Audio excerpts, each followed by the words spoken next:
다 같이 기도하고 말씀 듣도록 하겠습니다. 하나님 감사합니다. 오늘도 새로운 하루를 주시고 말씀을 통해 은혜 얻도록 인도하신 하나님께 감사를 드립니다. 말씀이 말하는 바에 우리 삶이 있게 하여 주시고 말씀을 통하여 하나님이 원하시는 삶을 살아가는 우리 사랑하는 온 세상 교회 성도들 되도록 함께 하시기를 기도합니다. 오늘도 귀한 말씀을 통해 은혜 주실 하나님을 기대하며 우리 주 예수 그리스도의 이름으로 기도하였습니다. 아멘. 같이 읽을 말씀은 신약성경 389페이지입니다. 신약성경 389페이지 요한1서 2장 20절 말씀 보도록 하겠습니다. 요한1서 2장 20절 말씀입니다. 제가 읽도록 하겠습니다. 너희는 거룩하신 자에게서 기름 부음을 받고 모든 것을 아느니라. 아멘. 계속적으로 우리가 마틴 로이 존스의 날마다 읽는 마틴 로이 존스를 통해서 함께 은혜를 나누고 있는데요. 오늘은 두 번째 시간으로 거룩한 영이라고 부르는 이유, 성령을 거룩한 영이라고 부르는 이유에 대해서 함께 은혜를 나누고자 합니다. 왜 성령을 거룩한 영이라 부를까요? 그 분명한 답은 그리스도의 구원 사역을 적용하는 모든 과정 가운데 거룩함과 질서를 만들어내는 특별한 사역을 하시기 때문이라는 것입니다. 이 말의 뜻은 성령의 거룩한 영이 거룩한 질서, 예수님의 사역, 예수 그리스도의 구원 사역에 거룩함과 질서를 만드는 특별한 사역을 하기 때문에 성령을 거룩한 영이라고 부른다라고 얘기하고 있습니다. 그리고 성령의 목적은 이 거룩함을 만들어내는 것으로서 그는 인간 안에서뿐만 아니라 자연과 피조 세계 안에서도 그 일을 하십니다.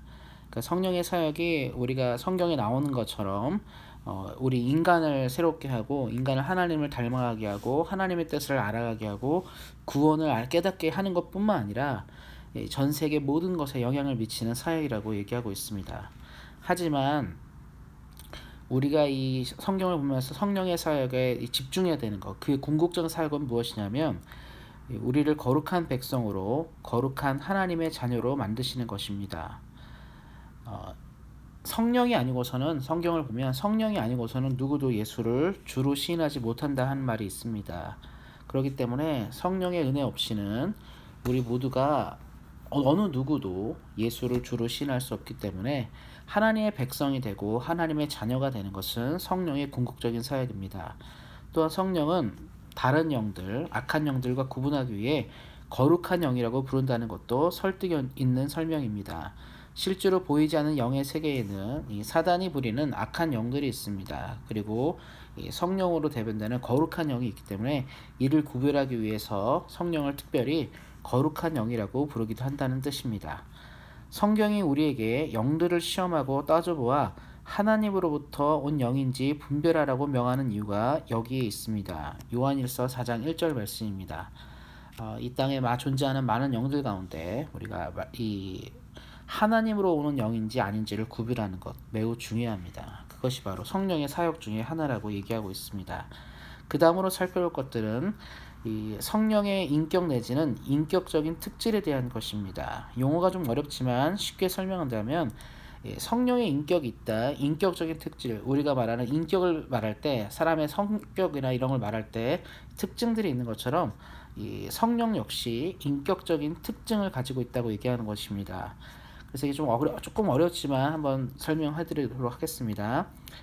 성령의 인격적 특질을 잇는 것은 이른바 자유주의 신학이나 현대주의 신학뿐 아니라 우리도 종종 범하는 잘못입니다. 저는 가장 정통한 신앙을 가졌다는 사람들조차 성령이 어떤 영향력 내지는 능력에 불과한 존재인 양 그것이 부르거나 그것의 영향이라고 말하는 소리를 듣곤 합니다. 그 같은 실수는 찬송가에도 종종 나타납니다. 이처럼 사람들은 성령에 관해 혼동하고 있으며 우리 중 많은 이들이 성부와 성자보다 거룩하고 복된 삼위일체 안에 셋째 위격인 성령을 이해하는데 좀 더 어려움을 겪고 있다고 저는 확신합니다.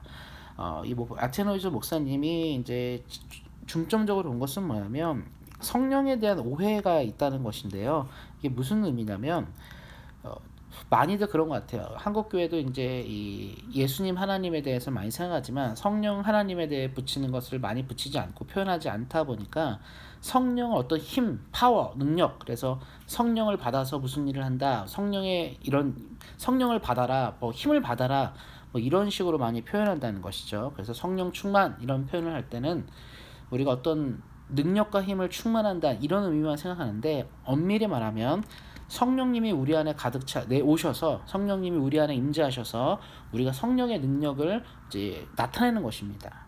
그런데 보통 그렇게 생각하지 않고 어떤 힘과 능력, 뭐 파워 아니면 양 뭐 이렇게 많이 표현하기 때문에 이 성령에 대한 오해가 많이 나타납니다. 그래서 우리 사랑하는 성도님들은 거룩한 영, 바로 하나님의 영 성령을 잘 이해하시고 깨달으신다면 더 많은 도전과 은혜를 주로부터 받게 될 것입니다. 성령을 어떤 능력이나 영향력 내지는 감화력으로 생각하는 경향이 그럼 왜 생기는 것일까요? 그러니까 사람들이 왜 성령을 하나님으로 보는 것보다는 어떤 능력과 파워라든가 어떤 감동이라든가 이런 식으로만 생각하는 이유가 무엇인지를 얘기하는 것입니다. 여러 가지 답변이 나와 있지만 전부 충분한 이유는 되지 못합니다. 그의 사역이 비인격적으로 느껴지는 것은 그것이 신비하고 비밀스러운 일이기 때문입니다. 그는 은혜를 가져오시며 열매를 맺게 하십니다. 은사를 주시고 다양한 능력을 주십니다. 그 때문에 우리는 그를 어떠한 영향력인 양 생각하려는 경향이 있습니다. 저는 이것이 자세히 해명돼야 할 중대한 부분이라고 확신합니다. 성령의 특별한 사역은 거룩함을 만들어내는 것이라고 제가 앞서 설명을 드렸는데요. 성령님은 인격적으로 일하십니다. 비인격적으로 어떤 무당이라든가 어떤 이상한 존재들이 하는 것처럼 비인격적인 활동인 것이 아니라 인격적으로 예수님처럼 하나님처럼 인격적으로 활동하시는 분이십니다. 그래서 우리의 이 성령의 사역을 그렇게 이해하지 못하게 되면 단지 힘과 능력으로만 오해할 수 있게 됩니다. 우리 사랑하는 온세양교회 성도 여러분, 이것들을 기억하시고 성령은 거룩한 영이고 성령의 역사로서 우리가 하나님을 알게 되고 믿음을 갖게 되고 신앙을 가지게 되고 신앙 안에서 힘있게 살아갈 수 있게 됩니다. 그것들을 기억하시고 늘 기도 가운데, 늘 말씀을 읽는 가운데 성령의 은혜를 구하시는 우리 사랑하는 성도님들 되시기를 예수님의 이름으로 축원드립니다. 기도하겠습니다. 하나님, 오늘도 귀한 하루 주셔서 감사합니다. 말씀에 나온 것처럼 우리에게는 인격적인 성령의 능력이 필요합니다. 성령을 따라 살 수 있도록 도와주시고 성령을 오해하는 우리가 되지 않도록 함께 하시기를 기도합니다. 평생의 삶을 통해 우리와 동행하실 성령님을 찬양합니다. 감사드리고 우리 주 예수 그리스도의 이름으로 기도하였습니다. 아멘. 오늘도 역시 우리 같은 공통의 기도 제목을 놓고 함께 기도하셨으면 좋겠습니다. 특별히 첫 번째 기도 제목은 이 코로나가 더 이상 확산되지 않고 하나님의 은혜 가운데 이 치료제도 잘 개발되어서 이 코로나 전국이 풀려질 수 있도록 기도해 주시기 바랍니다.